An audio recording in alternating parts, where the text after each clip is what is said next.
no placating the media. There's no way to ratchet down the efforts underway by the American left to send President Trump back to New York out of office. There's nothing he can do or say that's going to calm that down. There's no evidence that it will ever work, no evidence that it ever has worked, and yet it seems to be a primary objective. Admitted his mistake, and all has been forgiven, right? So now we're back. Wait, what? It hasn't been forgiven, you say? You mean to tell me that after President Trump walked it back, they're still beating up on him over this? Why, you could have fooled me. Are you kidding me? The president gave them what he wanted, what they wanted, and they're still riled up about it? How can that be? Greetings, my friends. Welcome. Great to have you, Rush Limbaugh, behind the golden EIB microphone. Yet another 3 hours of broadcast excellence hosted by me. And if you want to be on the program today, 800-282-2882. If you want to send an email, it's lrushbaugh@eibnet.us. Yeah, I thought for sure that if Trump just would say what they were telling him to say, that all this would go away and we get back to destroying Kavanaugh. Wait, no, we're not going to get back to destroying Kavanaugh because that's partly what this is all about. I run the risk of creating friction with certain friends. But I need to ask a couple of questions. I have some people asking me who are, they're not anti-Trump like the never-Trumpers are. They may not be enthusiastic Trump supporters, but they vastly prefer Trump to any of the Democrats.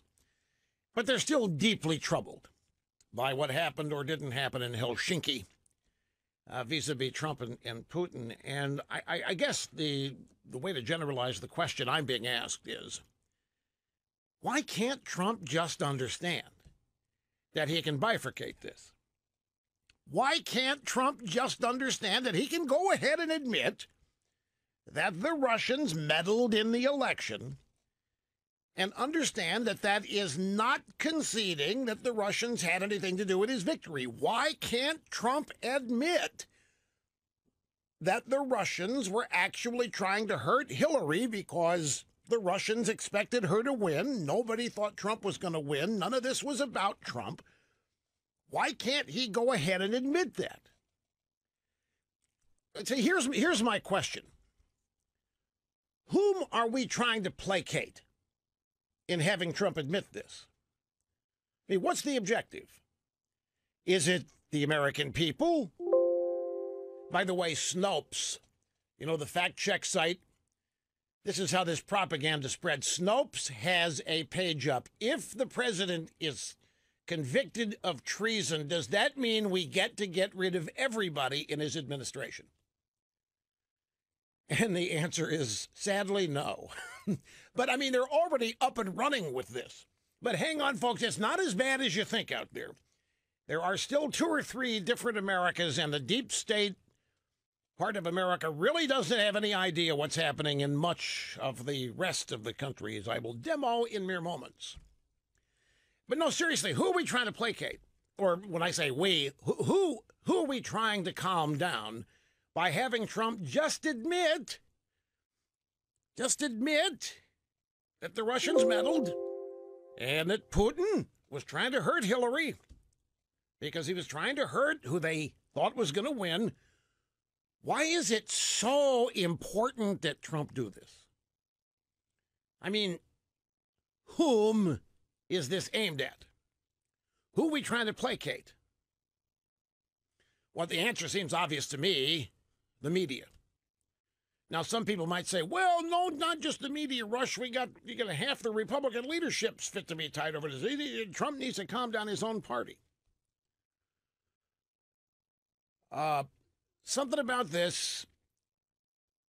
We can't placate the media. There is literally no way. And today's news, I'm just going to go through part of the stack today, just reading headlines, maybe first paragraph. There's no placating the media.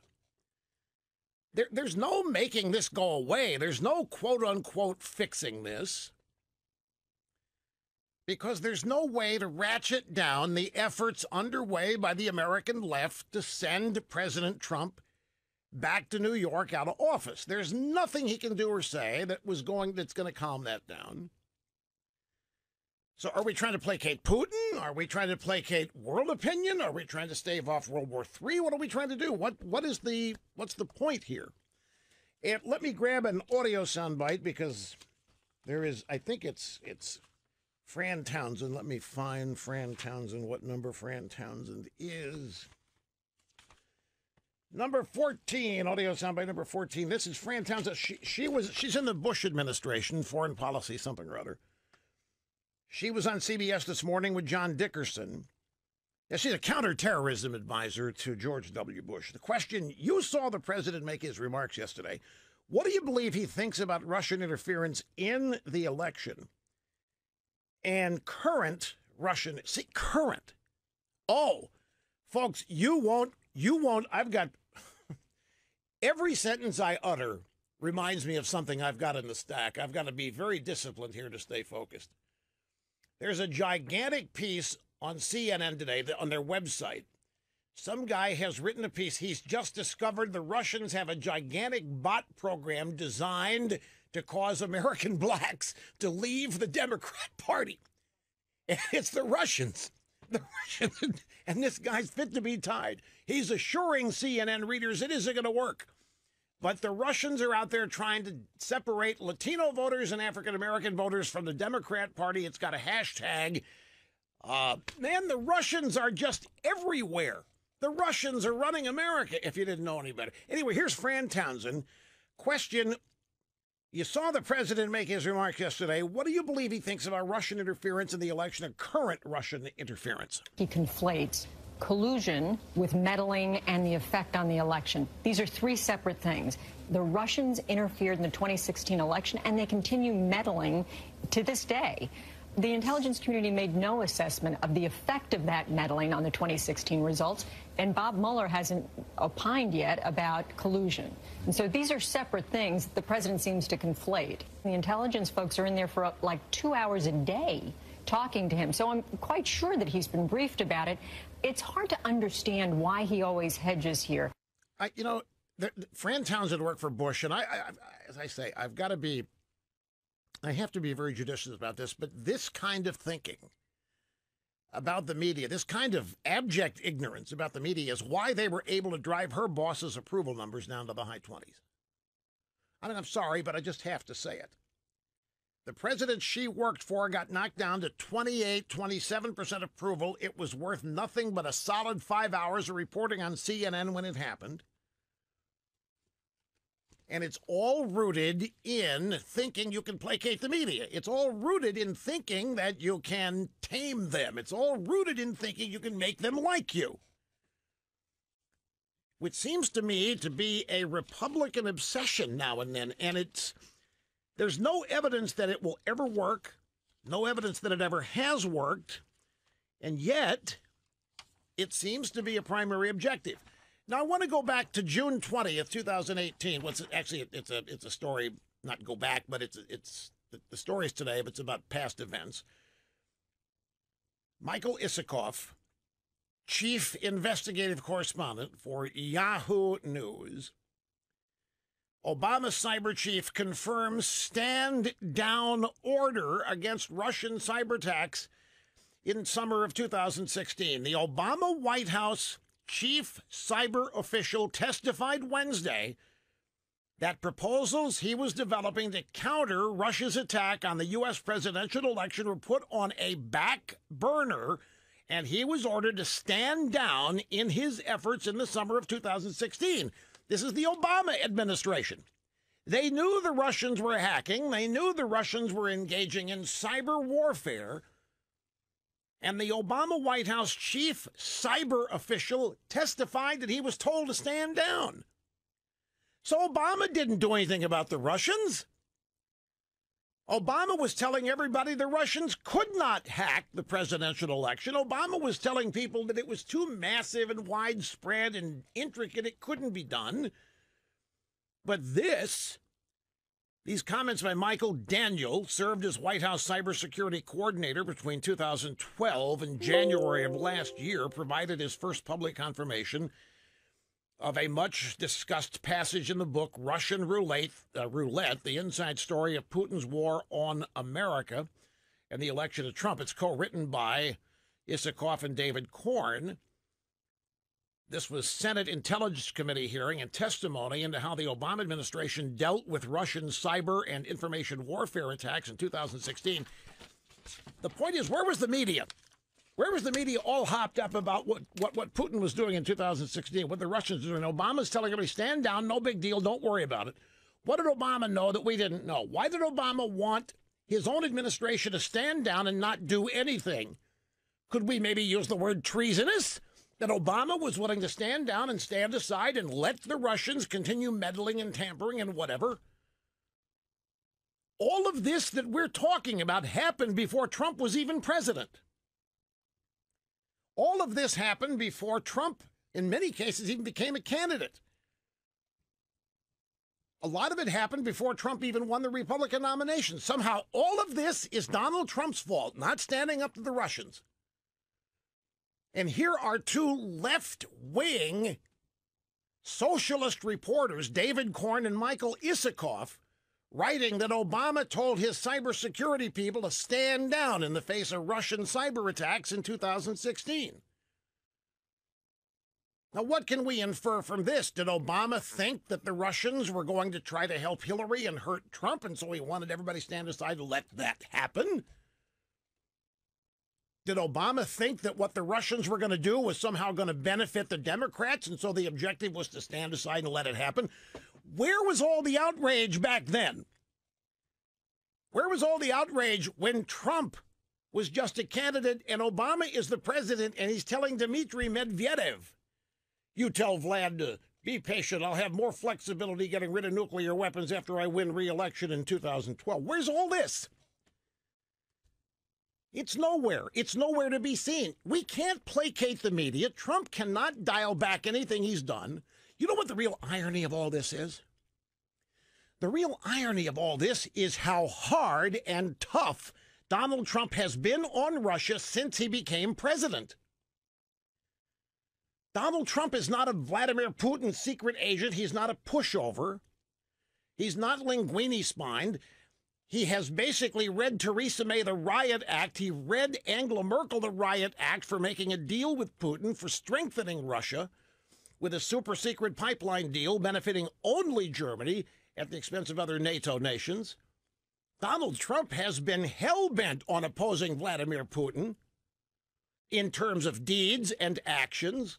When he talks about there's no reason to be enemies, we can get along, and so forth and so on.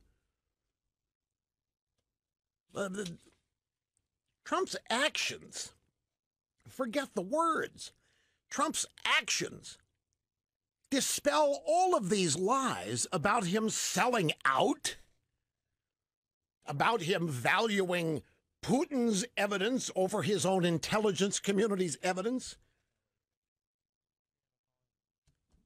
There have been presidents who have given the Soviets and Russians everything, or more than they sure have. Look at the concessions that were made to the Soviets over the years by presidents prior to Reagan. Look at Jimmy Carter, what Jimmy Carter did to the Soviets. And it was all over the place. The Democrat Party helping the Soviets build a client state in Nicaragua. But Donald Trump did the same thing. You know, Reagan rejected détente. There was this big thing called détente, where Russia and the United States would get along, and the drive-bys were all in favor of that. Back in the 80s, they were all in favor of exactly what Trump talks about doing now, and Ronald Reagan rejected détente, and they hammered Reagan. They said that Gorbachev is the savior of the world, that Trump is an uncontrolled dunce. Sorry, Reagan. Reagan has no business being president. His fingers poised near the nuclear button. That puts the world at great risk. And the media, the left, the Democrats were investing all of their hope in Mikhail Gorbachev to save the world from the irresponsible and dangerous Ronald Reagan. Meanwhile, Reagan, what? continues his agenda and the Soviet Union falls apart, the Berlin Wall comes down, and then the left gets mad at that. Donald Trump is engaging Putin. He's talking to him while at the same time confronting Putin on their abuses with actions, such as how he dealt with Angela Merkel, such as how he's dealing with Theresa May and Brexit, and he gets hammered for this. We're dealing with sheer hatred here. We're dealing with sheer hatred for Donald Trump for a lot of reasons and on a lot of levels. Not just enough to say that Trump is hated because he's an outsider. That's clearly an element, but there's much more to it than that. It's deep, and it is visceral. So what matters? Words? Placating the media? We're trying to soften the coverage here? Or do Trump's actions and his achievements against Russia not count for anything? And that may be the world we live in. Reality trumped by words, images, photos. Take a break, be back and continue after this. Don't go anywhere. Nothing but. And you are tuned to the saga continuing, the most listened to radio talk show in America. El Rushbo here at the Limbaugh Institute. Yesterday, I told you that I didn't want you to repeat this to too many people. I didn't want the deep state to hear about it. Didn't want you calling other shows. But the point I made was that all of this hysteria that we saw yesterday, the day before, is actually causing more and more people to turn to Donald Trump. This hysteria is irrational. It's scary to watch the media and all of these official Washington types melt down like this. It's frightening. Well, the Today Show, they sent a reporter out there to Real America. They went to Kenosha, Wisconsin, to find out, hopefully, how many Trump voters are abandoning him. When he kind of backtracked those statements today, did that surprise you? Well, he did get some Republican backlash on that, and I think they just didn't hear the whole story before they started coming after him. Some voters in red states are praising Mr. Trump's approach to Russian President Vladimir Putin. What they've been doing in years past, being enemies with him and just not talking to him or anything, hasn't worked. So why not try something new? In Kenosha, Wisconsin, a county that flipped from blue to red in 2016, many here say the president is still their guy. I'm totally in support of him. And why? Why are you still supporting him? Because he's an entrepreneur. He's a businessman, working class person's president. He's trying to make this country great again. Do you support the president? Yes. Do you continue to support him despite this week? Yes. They were shocked. It was a nightmare. They went out there hoping to find a bunch of Trump voters ticked off and ready to abandon Trump. So here is Hoda Kotb, anchorette on the Today Show, reacting to this report with the info babe. Morgan, you talked to those people, obviously. They weren't concerned with the backlash, but were they concerned with the Republican backlash against the president? They were not, Hoda. In fact, they doubled down because they said their allegiance is to the president. In fact, they said they were upset with their elected officials because they feel like they were not getting the job they were sent there to do. They weren't completing it because they weren't standing behind the president 100%. That says why, and I told you yesterday that the odds are that not just the hysteria from yesterday and the day and night before, but the cumulative effect, the never-ending hysteria, the never-ending Trump is causing the end of the world, Trump this or Trump that. It's irrational. And particularly people that do not watch the media every day and they tune in and they see this, the odds are that this is going to backfire, and NBC found evidence of it, and you could hear that both the anchorette and the info babe were very shocked, taken aback, and disappointed by this. For most people, the future. But it is amazing because we've had now a year and a half of Donald Trump in the Oval Office, and there's not even an effort to understand him. There is no effort made whatsoever to understand him. These people started out thinking Trump is whatever they think he is, and it's only gotten worse. And this is a hallmark of rigidly stupid people, people that are not even open to what may actually be true or real, who simply have created a narrative, an agenda, and by God, that's going to be what it is, no matter what we have to do. Apparently, something happened just now at the cabinet meeting. The cabinet meeting in the White House. And as always, cameras are allowed in before the meeting starts. And Trump answers some questions. And somebody asked him, do you think the Russians are still meddling? Do you think the Russians are still meddling?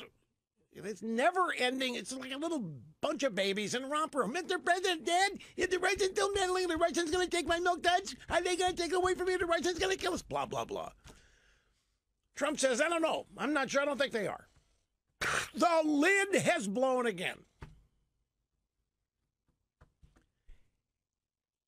How many times, ladies and gentlemen, have you heard Donald Trump say that he would never pre-announce any strategy that he has regarding military action or foreign policy regarding another country? How many times have Donald Trump chastised Obama and others for announcing specific dates and agenda plans for, say, taking out ISIS or running an operation somewhere in the Middle East? How many times has he been critical of doing that?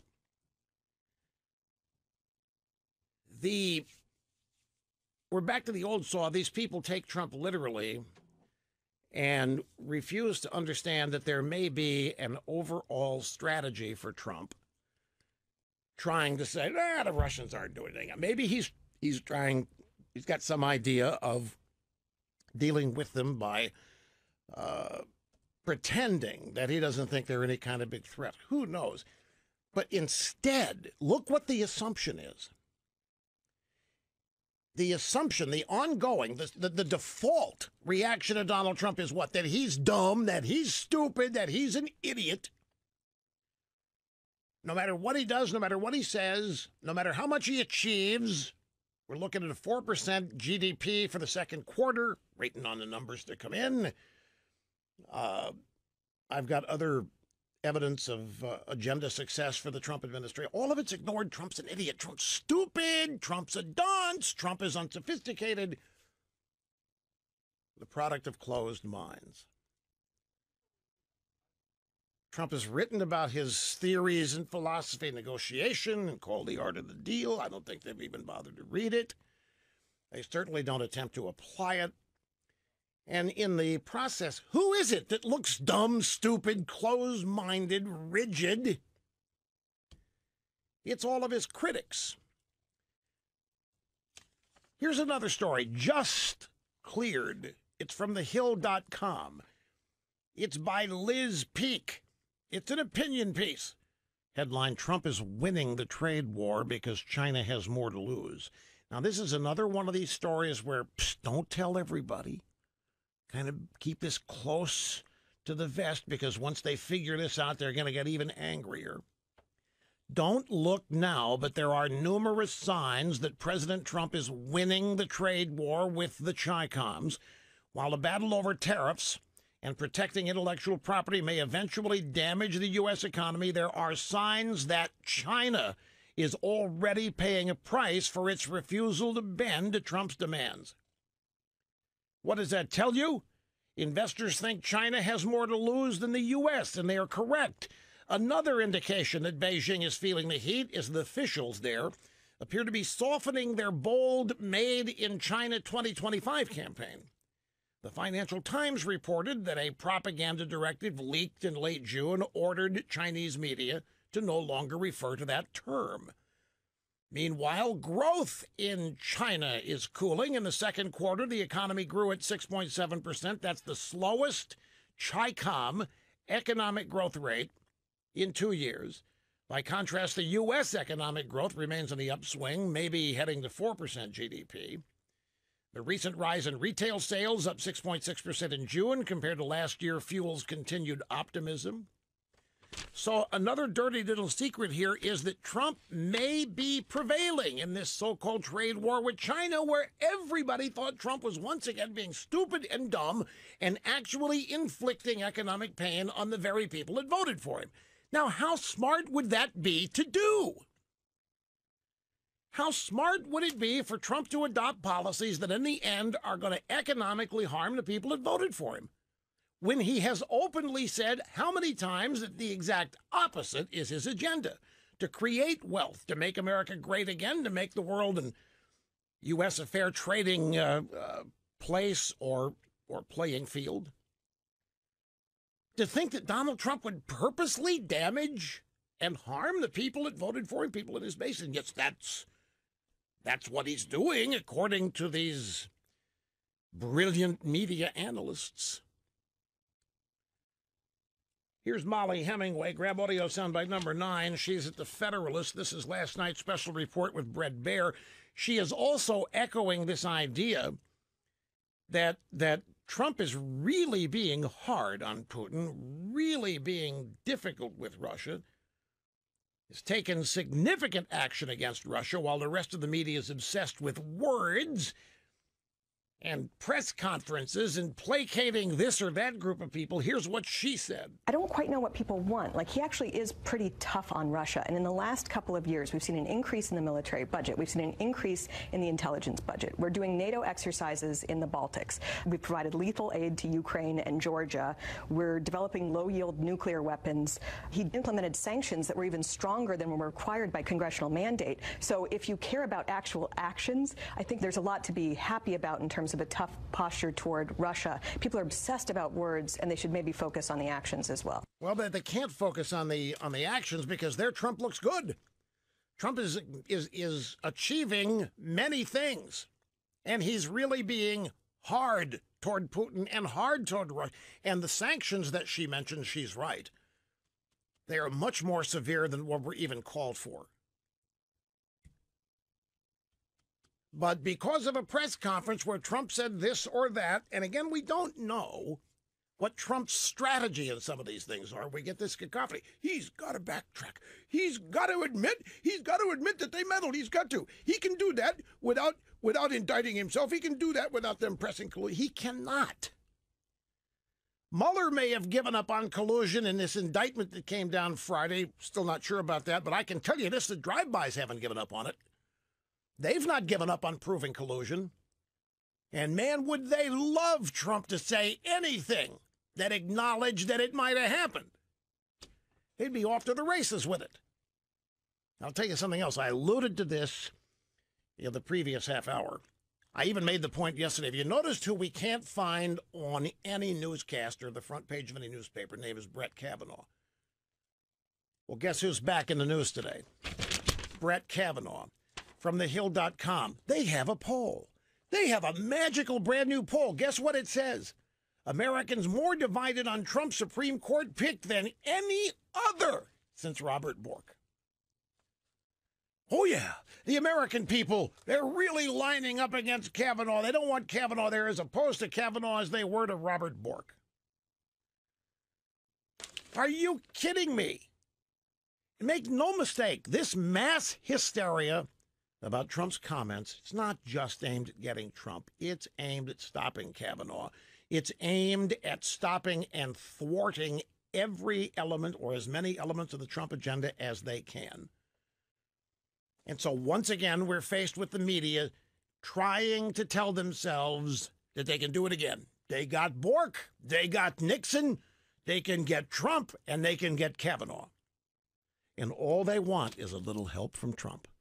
If Trump would just acknowledge, if he would just learn that he can surgically comment about this, he can acknowledge the Russians' meddle without acknowledging that he colluded with them. Again, whom do we want to be placated by that? Who's the objective or target of that? And what do we expect the benefit to Trump will be if he were to do that? Mr. Romney, let me ask you, do you think states should have the right to ban contraception? Oh, George, I don't know what it would. Just answer the question. Do you think states ought to have the right to ban contraception? George, nobody's talking about it. It's not an issue. Nobody. Just answer it, Governor. Just answer the question. Do you think states ought to have the right to ban? I don't know, George. You know what does? I guess if states want to ban, next day, Romney suggests states ban contraception. Mr. President, can't you admit that you've made some serious mistakes so far? What's wrong with admitting that you've made mistakes? We all make mistakes, Mr. President. Why can't you admit it? George W. Bush. I've looked. I don't think I've made any major mistakes. We're doing the best we can, representing America's interests. Mr. President, come on.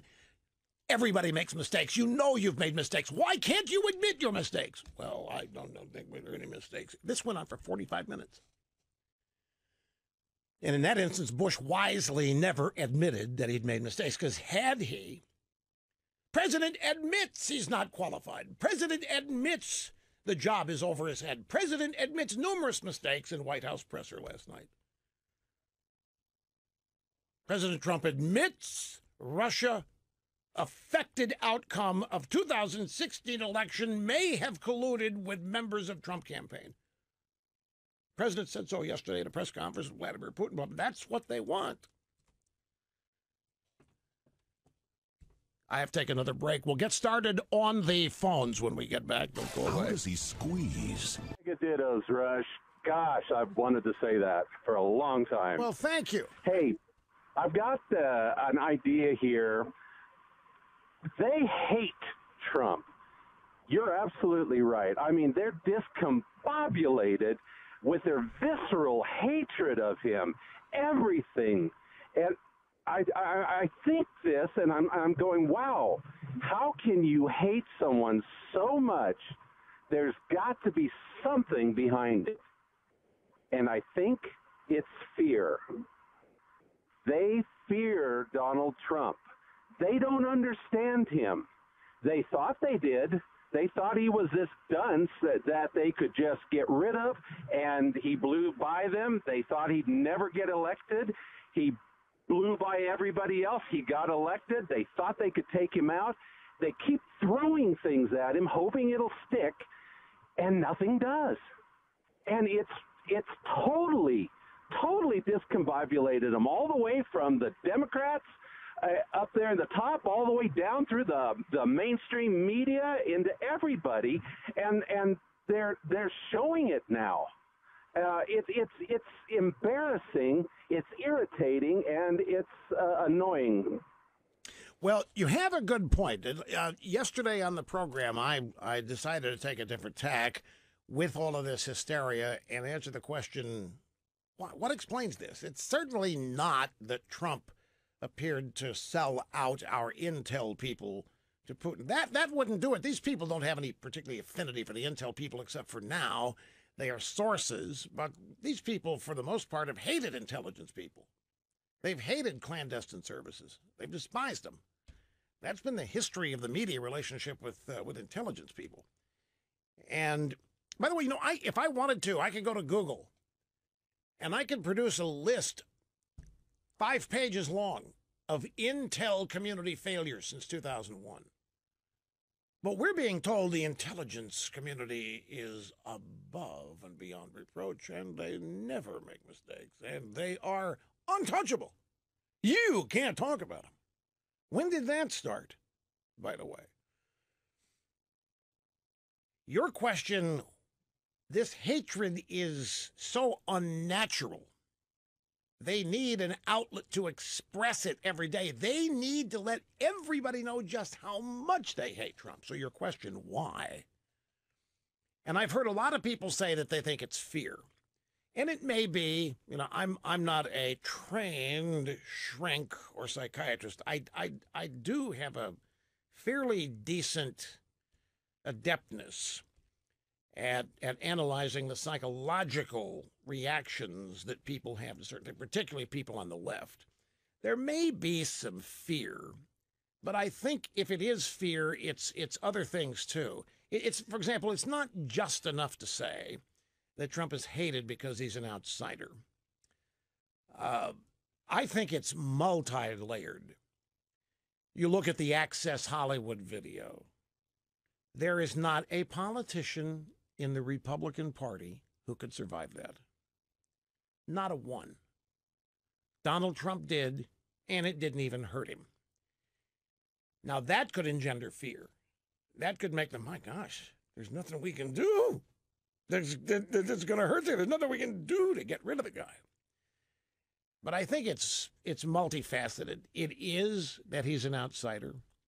It is that he calls them out each and every day, like no other Republican ever has, by the way. And he nails them each and every day. He tweets about them each and every day. These people, you have to understand, in their world, you don't criticize them. They have constitutional immunity and protection. You don't criticize them. They are journalists. You don't investigate them the way they investigate people. You don't do this. You don't criticize them. You don't make fun of them. You don't laugh at them. You don't show them disrespect. But it's even more than that. It may be so deep and far gone as to be inexplicable. I mean, it may be so multifaceted, this degree of hate. Well, by inexplicable, I don't think that I could probably cover all the reasons. I think another reason they hate him is he's ripping the Obama agenda to shreds and leaving it stranded by the roadside. You don't they love Obama. Oh, my God, folks, this is the biggest insult in the world, that he doesn't have the practiced reverence and devotion to Obama and the Obama years. But I think it's a class thing, too. I think they think Donald Trump is a low-class individual that they just would never deign to enjoy being around. But it's also, never forget this, it's also agenda and policy related. It's multifaceted, but the point they're not going to be modified or bought off in any way, shape, manner, or form. They have to be defeated each and every day like Trump is doing. To what the left doesn't want you to hear. Human beings should be allowed to have. Yeah, I do. I enjoy this. I enjoy coming in and poking holes in the conventional wisdom every day, folks. Or at least giving it a shot. We will continue. The drive-by media is erupting yet again. I mentioned this to you in our prior and previous broadcast hour. It has to do with the president's remarks just before the beginning of the cabinet meeting, right around 12 noon Eastern time today. There is an ongoing media eruption because Donald Trump said that he doesn't think the Russians are still meddling in our elections. And, of course, the drive-by media, it is a requirement that not only you acknowledge the Russians are still meddling, but that the Russians are meddling. The drive-by media is insistent that the Russians are still meddling. Nobody can make them stop.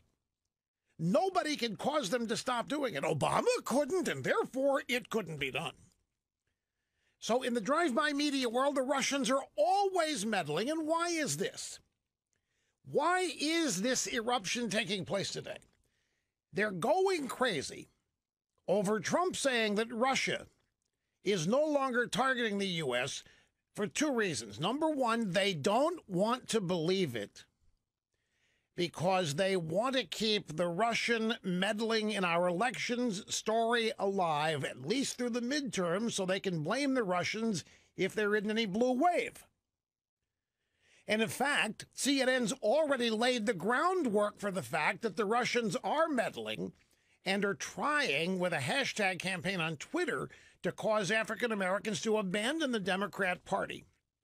I'll get to that story in a minute. I should have found that, put it at the top. I'll get to it here in just a second. This eruption just happened. The second reason that they do not want to believe that the Russians have stopped meddling is because they cannot believe Trump would be able to do something that Obama couldn't. I mean, Obama, do you realize what an absolute joke all of this is? Do you realize what a time-wasting joke all of this is? Barack Obama has told us already that he told Putin to cut it out. I told Putin at a meeting, G20 told him cut it out. Well, Putin didn't cut it out. Putin kept doing it. Isn't that an embarrassment to Obama? Why is Trump the target? Obama told Putin to cut it out, and the media, apparently the Russians didn't get the message because they're still meddling, so they didn't listen to Obama. So Obama must be not very threatening or very intimidating. That doesn't sit well with the drive-by media, because when Obama tells you to stop something, to cut something out, you're supposed to cut it out because you're supposed to be really respectful. I mean, Obama is one of the smartest wordsmiths in the world. And when Obama tells you to cut it out, you better cut it out. And if you don't listen to Obama, then we can't respect you, because everybody listens to Obama.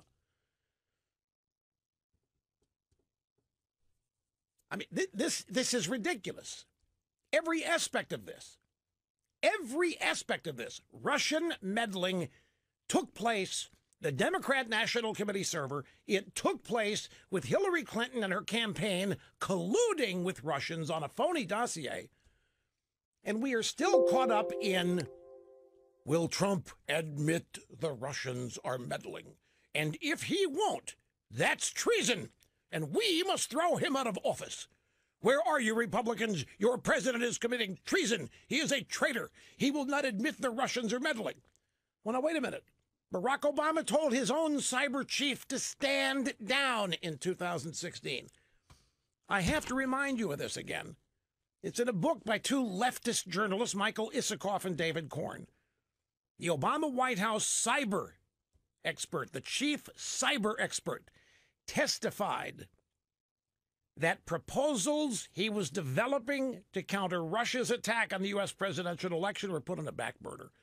Obama told him to stand down against identifying and spotting Russian cyber attacks on American elections. And somehow Trump's committing treason here. And so now, let's go to the audio sound bites. White House cabinet meeting right before it begins. This is a female reporter and Trump. It's kind of hard to hear, but I have the transcript. I'll read to you if it's undecipherable. Is Russia still targeting the U.S., Mr. President? Press, let's go. Yeah, that's kind of busy. Is Russia still targeting the U.S., Mr. President? Is Russia still targeting? Thank you. Unidentified aide says, let's go. Trump says no. No. And then Trump said this. There's been no president ever as tough as I have been on Russia. All you have to do is look at the numbers, look at what we've done, look at sanctions, look at ambassadors not there, look, unfortunately, at what happened in Syria recently. And I think President Putin knows that better than anybody, certainly a lot better than the media. He understands it, and he's not happy about it. And he shouldn't be happy about it, because there's never been a president as tough on Russia as I have been. The media is seething because Obama was better than Trump at everything, right? Trump was a qualified president, or Obama, he was brilliant. He was a scholar. He spoke well. He made us proud. He didn't embarrass us. And he told Putin to cut it out. But Putin didn't cut it out. And here's Trump saying, what matters to you? A bunch of words or deeds. Nobody's been tougher. And we just went through this in the last hour, listing all the things that Trump has done that are anti-Russia. They are serious things, far more than Barack Obama ever did. Now, admittedly, we're just pointing out the hypocrisy of the media here, but more than hypocrisy, we're pointing out what their agenda is. We're pointing out that they're dishonest, that they don't care that they're dishonest. It's more than hypocrisy. They are actively dishonest, and they don't care. They're trying to sell a bunch of lies that Donald Trump is a traitor, that he has committed treason, when it was Barack Obama who told his own cyber guy, stand down, do not try to stop any of this Russian cyber attack stuff in 2016. That cannot be repeated enough. But now this meltdown because Trump has said the Russians aren't meddling right now. They're not meddling anymore. Do you realize what he just did? He just lit a stick of dynamite and gave it to him. After all of this, and with all of this clamoring, the president must learn, Rush. He must learn to bifurcate. The president must learn that he can go ahead and acknowledge that the Russians meddle without admitting that there was any collusion between him and the Russians. I said, yeah. Okay, so who are we trying to placate with Trump saying this? What are you trying to buy? So Trump walks it back yesterday a little bit. You know what? I misspoke. I meant to say would when I said wouldn't. I meant to say should when I said shouldn't. I did, but they were not satisfied with the walkback. So today, the next setup, Mr. President, are the Russians still meddling? Are the Russians still meddling? No. What? What? Of course the Russians are meddling. We say they are. The Russians are meddling. They're trying to... How do you explain the fact that you won, you dumb cough?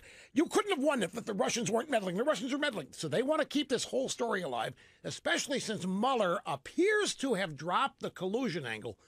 Not sure about that, obviously, but these indictments handed down last Friday...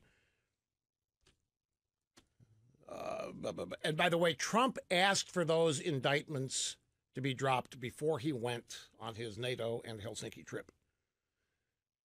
There was some thought that Rosenstein was trying to sabotage Trump. Trump wanted those indictments announced because he wanted it to present problems for Putin.